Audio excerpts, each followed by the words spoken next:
Irmãos, abrissem vossas Bíblias lá no Evangelho de Jesus Cristo, segundo Lucas, capítulo 13, dos versículos 18 ao 21. Lucas, capítulo 13, dos versículos 18 a 21. O tema da mensagem, na verdade, eu estou usando esse texto, mas eu gostaria de falar aos irmãos a respeito de alguns aspectos da natureza do reino de Deus que nós encontramos em Lucas. Então, alguns aspectos da natureza do reino de Deus aqui em Lucas. Então, diz a palavra do Senhor em Lucas 13, 18 a 21. E dizia: aqui é semelhante o reino de Deus, e a que compararei? É semelhante ao grão de mostarda que um homem, tomando-o, lançou na sua horta, e cresceu e fez grande árvore, e em seus ramos se aninharam as aves do céu. E disse outra vez: a quem compararei o reino de Deus? É semelhante ao fermento que uma mulher, tomando-o, escondeu em 3 medidas de farinha, até que tudo levedou. Senhor nosso Deus e Pai, mais uma vez na Tua presença, Deus, nós queremos ouvir agora a Tua palavra, meu Pai. Que o Senhor venha falar conosco, aos nossos corações, ó Deus, e que possamos aplicar a Tua palavra nas nossas vidas, ó Pai, no dia a dia, meu Deus. Em do reino de Deus, aqui em Lucas. Eu não vou, de modo algum, entrar no aspecto teológico, não é? Principalmente porque Lucas e Marcos, ele usa a expressão reino de Deus, enquanto Mateus, ele usa reino dos céus. Mas sim, alguns aspectos da natureza do reino aqui em Lucas, não no sentido teológico, não vou discutir muito essa questão teológica, mas alguma coisa para as nossas vidas e de aplicações práticas para as nossas vidas. Então, a primeira coisa que eu gostaria de chamar a atenção é, toda vez que eu penso em reino, que eu falo de reino, o que eu entendo, o que significa reino, né? Reino, na verdade, se olhar simplesmente no dicionário, eu tenho que o reino é o domínio real, ou a esfera onde se exerce tal domínio. Então, reino é um domínio real, ou a esfera que se exerce tal domínio, tá? Para William Smith, olhando no aspecto aqui já de localidade geográfica e espacial que vem. Então, quando o William Smith, um teólogo, ele fala sobre o reino de Deus, ele está dizendo que nós não temos apenas que pensar no reino de Deus como um local geográfico. Nós não devemos pensar apenas no reino de Deus em relação àquilo tudo que a palavra de Deus nos ensina, quando nós imaginamos, inclusive por aquilo que Apocalipse fala, tão somente num lugar real e espacial de forma geográfica. Nós não devemos pensar só nisso, na realidade de um local, mas muito mais. Para esse teólogo William Smith, o reino é, acima de tudo, o agir de Deus na função de rei e soberano. Então, o reino é, acima de tudo, o agir de Deus na função de rei e soberano. Então, todas as vezes que nós falamos de reino de Deus, todas as vezes que eu penso em reino de Deus, eu não devo pensar somente num local. O reino de Deus é Deus agindo como rei e soberano. Falo de reino de Deus, eu penso, é Deus agindo. E Deus como soberano. É interessante porque quando Jesus disse essa parábola aqui, no capítulo 13, né? E tem também um paralelismo aqui, junto com o capítulo 14, de 1 a 11, quando Lucas começa a desenvolver essa questão, esse tema do reino de Deus, aqui nesses 2 capítulos, um pouco antes, lá em Lucas 13, de 10 a 11, nós observamos que Jesus, ele havia acabado de curar uma pessoa. Tanto no Lucas capítulo 13 como 14, Jesus ele havia acabado de fazer, que ele operou e realizou no dia de sábado. E aí, o que me parece muito claro, que os dois milagres aqui de Jesus, e que depois Jesus imediatamente fala do reino de Deus, ele traz e confronta a religião dominante naquela época, que era justamente o quê?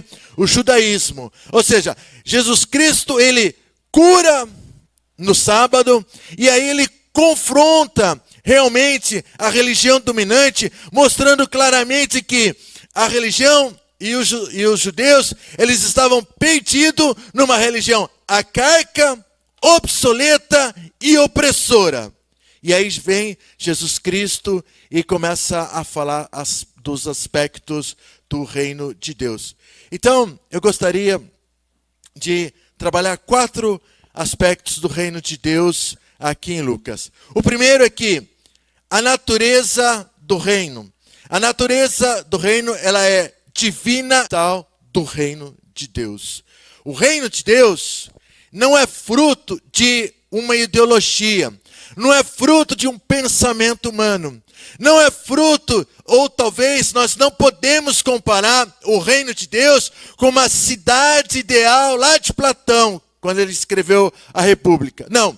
Todas as vezes que eu falo de reino de Deus, eu preciso pensar que esse reino, ele é transcendental. Ele é transcendental por quê? Porque esse reino, ele se origina em Deus.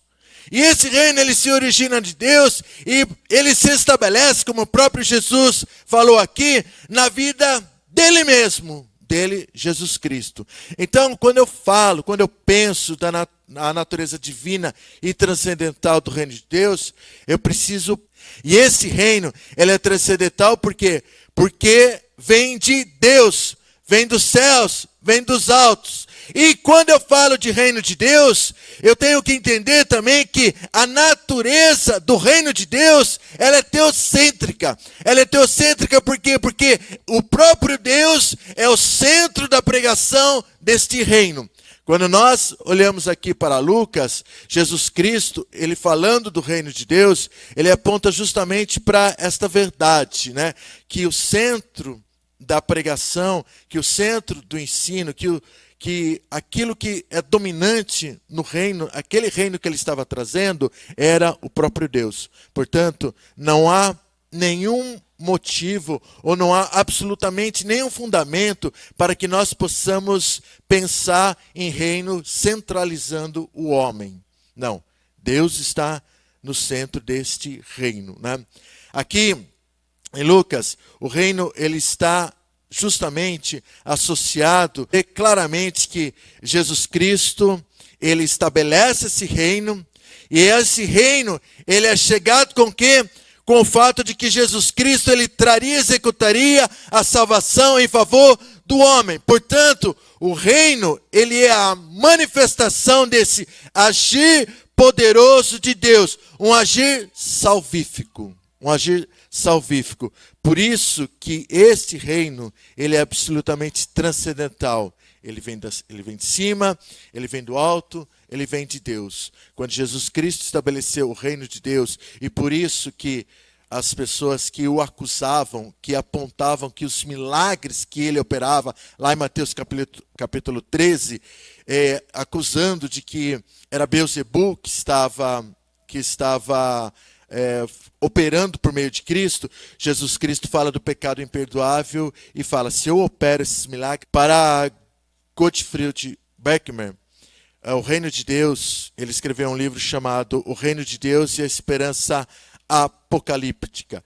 E ele diz que é interessante porque falar do Reino de Deus como um fenômeno transcendental, como um fenômeno transcendente, ou seja, aquilo que está acima, né, gera certas dificuldades. E quais são as dificuldades que são geradas todas as vezes que nós falamos de um reino transcendental, de um reino que está acima da física, um reino que está acima dos nossos entendimentos? Basicamente são 3 fatores principais que ele aponta aqui. Primeiro, nós somos determinados pela cosmovisão científica no qual o mundo transcendente não é previsto. Muitas vezes não têm uma experiência com Deus, eles são determinados por quê? Pela cosmovisão científica, ou seja, a ciência que ditames daquilo que nós devemos crer ou não, e baseado na experiência. Ou seja, a ciência, ela mostra entre aspas, né,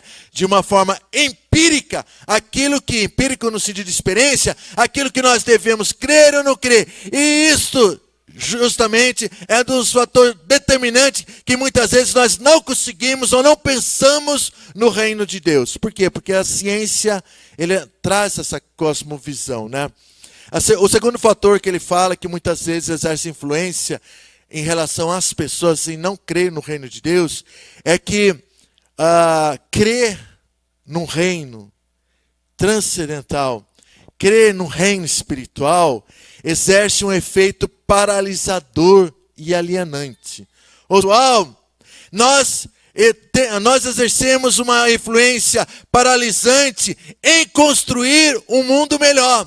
Ou seja, nós queremos somente andar pensando nos céus e deixamos de tratar coisas terrenas para fazer algo melhor.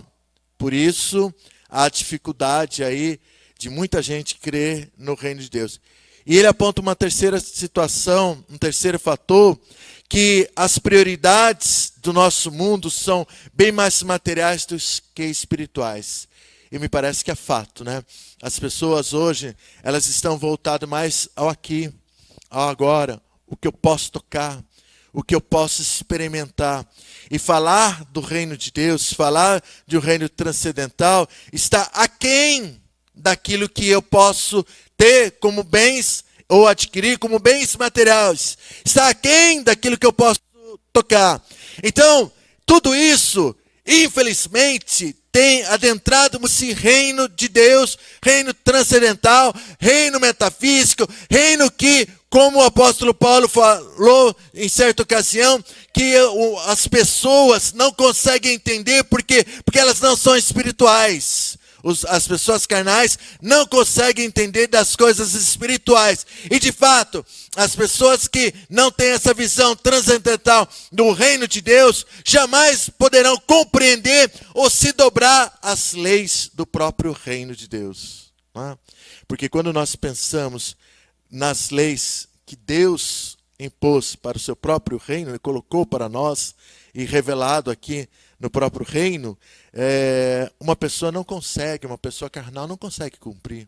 Ora, como que você pode falar para amar o próximo, amar o teu inimigo? Como que isso pode assentar na mente, né, ou no coração daquele que não é lavado, regenerado pelo sangue de Jesus Cristo, né? Como que eu posso entender esta lei espiritual e aplicar na minha vida a ponto de orar pelo meu inimigo, se não se aplicam a estas pessoas, elas não conseguem compreender. E como eu falei, o fato é que muitas vezes nós estamos esquecendo um pouco de falar sobre o reino de Deus e vivendo muito materialmente, né? Vivendo muito o aqui, agora. Basta ver, mas eu vou falar isso mais para frente, né?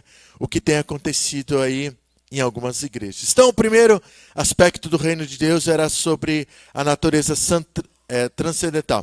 Segundo aspecto da natureza do reino de Deus aqui em Lucas, que a natureza do reino se manifesta em humildade.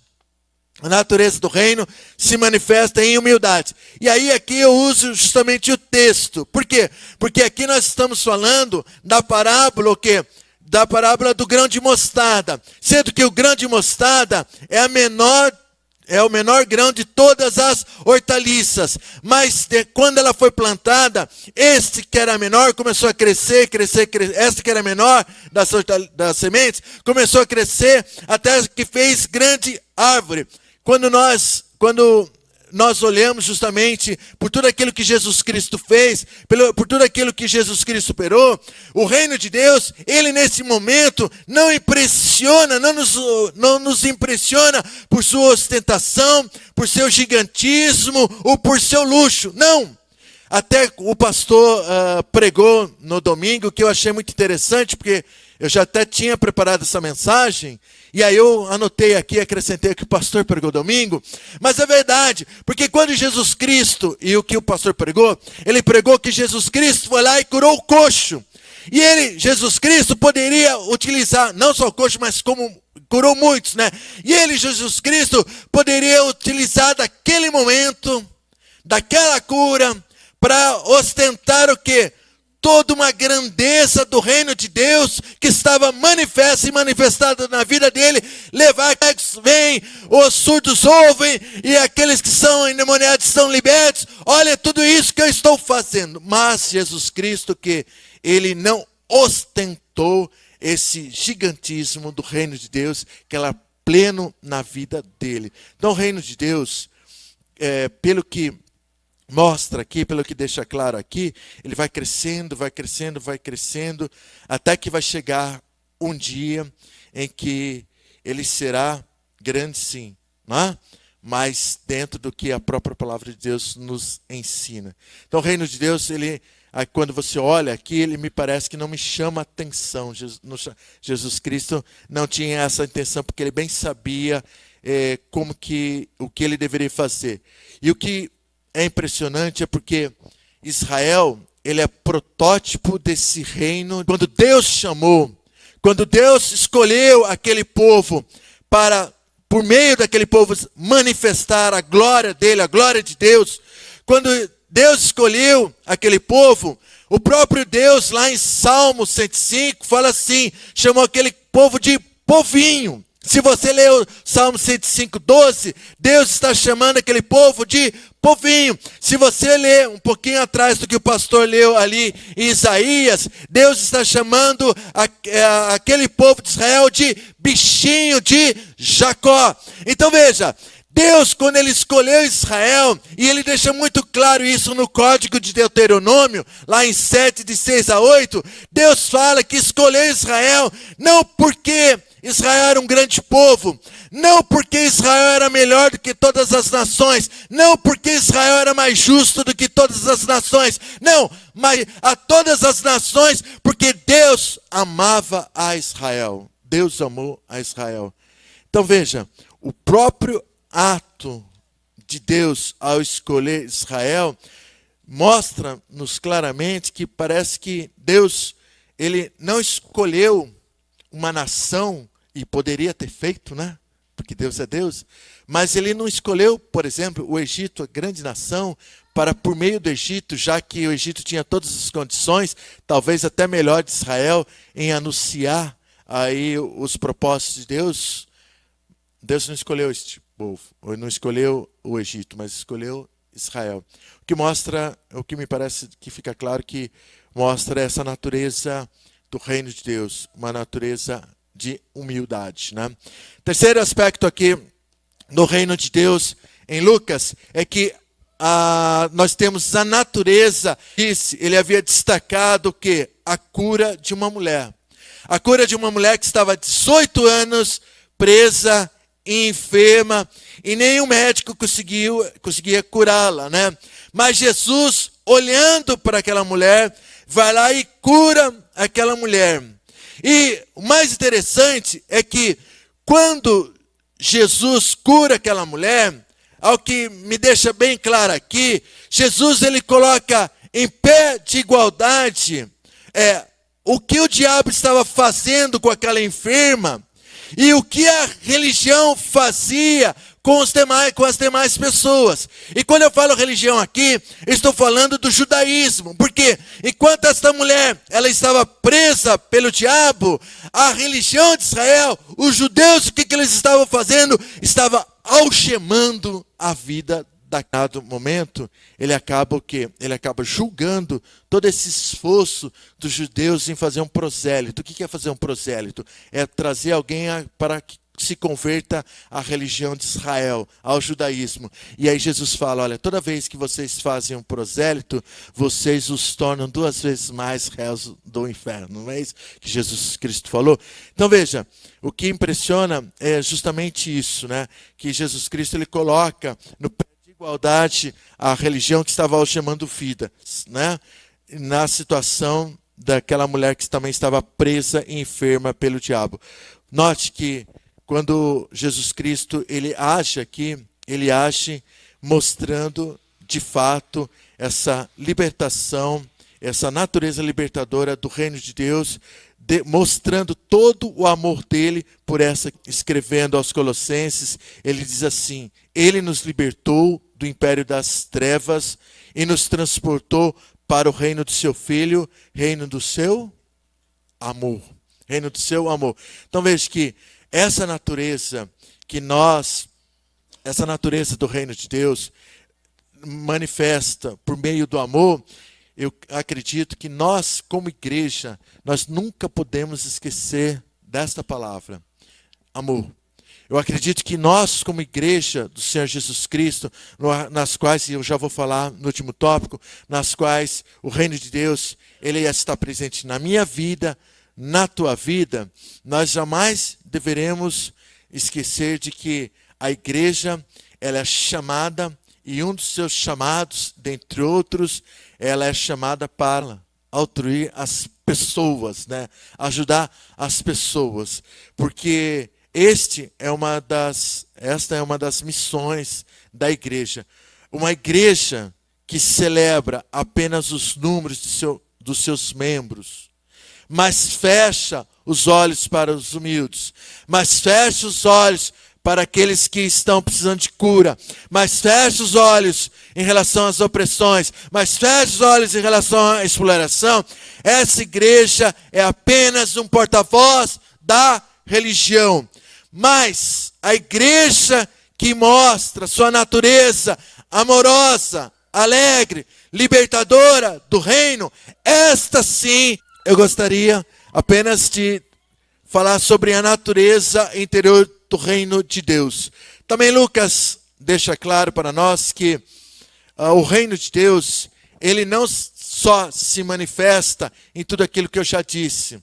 O reino de Deus, por certo, é um local.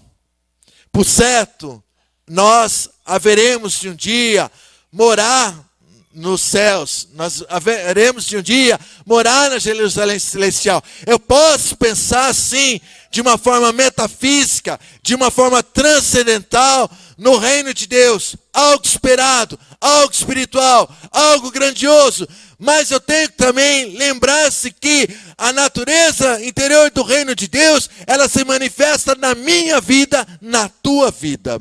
Porque o próprio Senhor Jesus Cristo, no momento em que foi discutido a respeito do quem era maior no reino de Deus, ou onde estava o reino de Deus, ele falou aqui, porque o reino de Deus, ele se estabelece em nós pela presença do Espírito Santo nas nossas vidas. Quando Jesus Cristo ascendeu ao céu e enviou o Consolador, ele estava enchendo as nossas vidas, não só do Espírito Santo, mas ele estava trazendo a realidade do reino de Deus nas nossas vidas, no nosso interior, nos nossos corações. Por isso que eu, você, individualmente, nós somos templos do Espírito Santo, individualmente nós estamos ali, temos que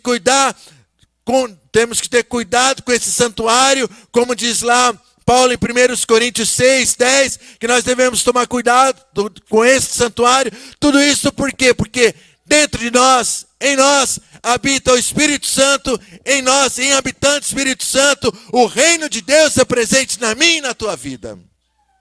Esta é a característica interior do reino de Deus. Eu sou embaixador de um reino. Eu represento um reino todo glorioso e maravilhoso, gigantesco, né? Que nós aguardamos com fé e esperança que havemos de receber no dia da ressurreição ou no arrebatamento. Eu não sei, mas eu vou ser arrebatado. Vocês, eu não sei, tá? Eu quero ser arrebatado, né? Entendeu? Não passar pela ressurreição, né? Mas eu prefiro, no lugar de experimentar a morte, eu prefiro já ser arrebatado, né?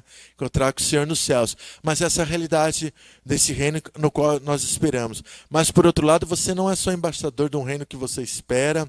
Você não é só embaixador de uma igreja na qual você proclama o evangelho. Você é embaixador de um reino que está dentro de você mesmo, né? Daquilo que Jesus Cristo falou, que o reino está dentro de nós. É aquela tensão, logicamente falando. E essa tensão do aqui e agora é justamente isso. É o aqui, a manifestação do reino de Deus, o agora, a manifestação do reino de Deus, com o porvir. do reino de Deus. Então essa realmente é isto que acontece, né? Então eu espero vir o reino de Deus, mas por outro lado, o reino de Deus está presente na minha vida, no interior do meu coração. Então, termino a mensagem, concluo a mensagem dizendo: o reino de Deus, ele está em nós. Se o reino de Deus está em nós, está na hora de nós vivermos a realidade do reino de Deus. Porque o que muitas vezes eu vejo e me chateia, e acho que me parece que não tem nada de reino de Deus ali, né? Semblante de... E não estou pregando nada de teologias, de prosperidade, nada disso, né? Mas tem pessoas que andam com semblantes de derrotados, não levantam a cabeça, chega na igreja, né? Você fala, paz do Senhor, a pessoa olha para você, e aí você pensa, essa paz voltou para mim, né? Porque a paz não está, lembra? Jesus falou, a todos você cumprimente com a paz. Se a pessoa não estiver em paz, a paz volta para você. Jesus falou isso, não falou? Eu até acho que preguei sobre isso há algum tempo atrás. Então veja, o reino de Deus, se ele se manifesta na minha vida, e você não tem vivido da forma como desse reino se manifestando na tua vida, então é preciso parar um pouquinho e ver o que está acontecendo. Porque se a realidade dos meus relacionamentos, a realidade de tudo aquilo que circula, deve ser a realidade daquilo que o reino de Deus traz em nós. Alegria, paz, gozo. Todos os outros frutos do Espírito Santo tem que ser o quê? Do Espírito Santo tem que ser o quê? Real na minha vida, porque real é o reino de Deus na minha e na tua vida. Então eu concluo dizendo para você, meu querido irmão e irmã, olha, o reino de Deus está em vós. Viva todos os dias nesta certeza que o reino de Deus está em vós. E isto não fui eu quem disse. Isto quem disse foi alguém chamado Jesus Cristo e assinou na palavra dele.